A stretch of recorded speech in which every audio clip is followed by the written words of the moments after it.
Сәлем достар, бүгінгі шолуымызда легендарный Sennheiser HD 600 құлаққаптары. Неліктен легенда? Өйткені бұл наушниктар сонау 1997 жылдан бері шығарылып келеді. 30 жыл ішінде шамалы ғана өзгеріске ұшырағанымен әлі күнге дейін сұраныста. Бүгінгі видеомызда неліктен бұл наушниктер әлі күнге дейін сұранысқа ие? Кімдерге арналған, кімдерге мүлдем арналмаған деген сұрақтарға жауап береміз. Және де анбоксинг жасап, наушниктің дауысын тірідей тыңдап, сезініп көреміз. Бізбен бірге болыңыздар. Видеоның соңында әдеттегідей өздеріңізге жақсы сыйлығымыз бар. Қысқаша ресми деректерге тоқталатын болсақ, бұл ашық типтегі наушник, яғни дыбыс пен ауа еркін өтеді, сырттағы шу естіледі. Сондықтан бұл наушникті үйде, тыныш жерде тыңдаған ыңғайлы. Ал көпшілік жерде айқайлатып, жасырын бірдеңе көру, вы сами понимаете.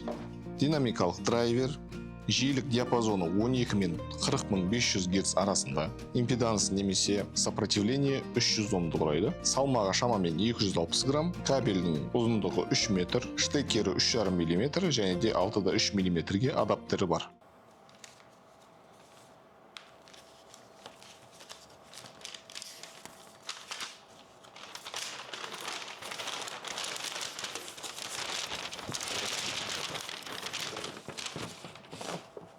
Мұнда ең бастысы дыбыс. Sennheiser HD 600-дің басты философиясы қарапайым. Музыка қалай жазылды, құлаққа дәл солай естілу керек.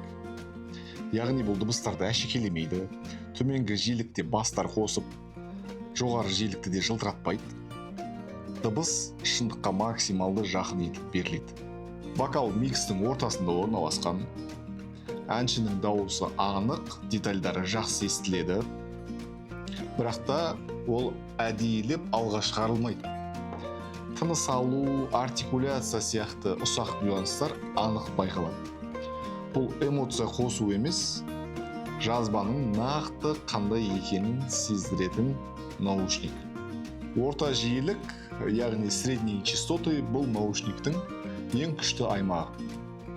Гитара, пианино, скрипка секілді аспаптардың дыбысы мұнда ешбір бояусыз табиғи тембрде беріледі. Орта диапазон анық.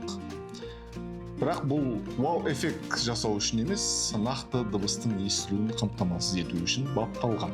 Және де HD 600 наушнигін көп адамдар теңгерімді mid-range үшін бағалайды.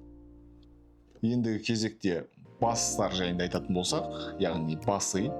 Бұл наушник бастармен басыңды қатты ұрып тастамайды, құлағыңды қыспайды, музыканы жауып тастамайды. Бұның бастары қатты құрғақ емес, және де қатты жұмсақ та емес, нейтралды түрде береді. Гитара, вокал, пианиналар анық бастармен жабылып қалмайды. Музыкада изначально бастары болса естисің, жоқ болса ол өздігінен қоспайды. Жоғары жиілік ол ашық, анық, жоғарын әдейі көтермейді. Жазбада қандай бар, нақты соны ғана беруге тырысады. Мысалға цимбал соғылды, ол ш деп естіледі, бірақ құлақты кеспейді. Вокалда с, ш дыбыстары анық, яғни сыздатып ашытпайды. Қысқаша айтқанда, сапалы жақсы жазбаны тыңдау рахат, ал нашар сапасыз жазбаны тыңдаған кезде бірден білініп қалады. Все познается в сравнении демекші, бұл наушнигіміздің дыбысын KEF EMU7 наушнигінің дыбысымен салыстырамыз. Бұл KEF EMU7 наушнигі қатты танымал емес, бірақ бағасы әжептәуір қымбатырақ. Бұл наушникке отдельно видео шоу түсіреміз, жіберіп алмаңыздар. KEF EMU7 наушнигі әрі Bluetooth наушник ретінде және де кабель ретінде де жалғанатын наушник. Бірақ бүгінгі шолуымызда бұл екі наушникті тек кабель арқылы салыстырамыз. Өйткені Sennheiser HD 600 наушнигінде Bluetooth қосылуы жоқ. HD 600 100% аналог, DSP жоқ, EQ жоқ. Reference Studio Sound, яғни шындыққа жақын дыбыс, бастары қаттырақ, құрғақ шындыққа жақын естіледі. Осы көрсеткішке KEF EMU7 өте жақын, бірақ мұнда ішкі электроника бар екенін ескеру керек. Дыбыс жағынан HD 600 бен салыстырғанда EMU7 баяулау, жұмсағырақ естіледі.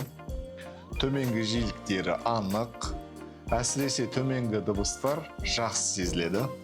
Жоғары жиілікте ешқандай пш сияқты құлаққа тітіркендіргіш дыбыстар жоқ. Бәрі жұмсақ әрі тегіс берілген. Бастары өте жұмсақ, ұзақ тыңдағанда басты ауыртпайды. Мысалға, поп-рок жанрында дыбыс жұмсақ, вокал алдыңғы планда. Ал R&B, соул жанрында төмен дауыспен вокалы жылы, жағымды. Джаз болса, аспаптары тегіс, шаршатпайды. Акустик, инди, фолк жанрларында гитара, вокал табиғи естіледі. Chill, lounge, ambient, баяу, фондық музыкаға өте қолайлы. Подкаст, voice, YouTube дауыс анық, бас ауыртпайды. Тағы бір айырмашылығы, наушникті тақпай тұрғанда дыбыс сыртқа қаттырақ естіледі. Ал таққан сәтте дыбыс сыртқа шығып кетпей, ішке жиналып қалғандай әсер беріледі.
Бұл наушникті в основном алатындар, бұл студияда жұмыс істеу үшін, микс пен монтаж үшін, вокал мен акустиканы түсіну үшін, аудиофил ретінде дұрыс дыбыс есту үшін алады. HD 600 тыңдау емес, дұрыс есту үшін. Ал бұл наушник кімге жарамайды?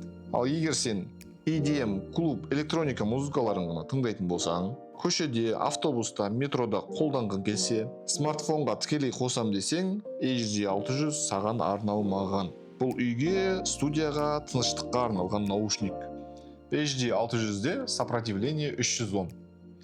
Бұл жоғары импеданс деген сөз, яғни қуатты көп тұтынатын құлаққап. Егер де бұны телефонға тікелей қоссаң, әдетте дыбыс жеңіл, көлемі аз, динамика толық берілмейді. Сондықтан AMP, яғни Headphone Amplifier қажет. Ол дыбысты көбірек қуатпен береді, бірақ бастысы дыбысты толығымен ашып, детальдарды объемны жеткізеді. Бұл дауыс қатты қылу немесе әсерлеу емес, құлаққаптың потенциалын толық көрсету. DAC, DAC немесе CAP бұл цифрлық музыка сигналын таза аналогқа аударатын конвертер. Яғни дыбыс сапасын жоғарылатады. Кейбір құрылғылар біріктірілген болып келеді, DAC плюс AMP бір қорапта. Үстелдік немесе стационарлық ең сенімді, ең жақсы нәтижеге жеткізетін Schiit Magni, Magni Unity, Magni 3, Heresy, FiiO K5 Pro, SMSL DL400, Topping E90, E30 комбо. Осы сияқты түрлері көп. Енді және телефонға, ноутбукқа арналған түрлері де бар. Sennheiser HD 600 бұл тренд емес, бұл стандарт. Бұл құлаққап музыка тыңдап, құлақтың құрышын қандырып, ләззат алу үшін емес, профессионалды түрде жұмыс істеуге арналған құлаққап. Ал енді сіздер қандай құлаққап қолданасыздар, қандай мақсатта және қандай сап қолданасыздар, пікірлеріңізді видеоның астына жазып кетіңіздер. Ол бізге өте қызық. Және де әдеттегідей ең көп лайк жинаған пікір иесіне бізден арнайы сыйлығымыз бар. Сіздермен болған Орда Тек, қош сау болыңыздар.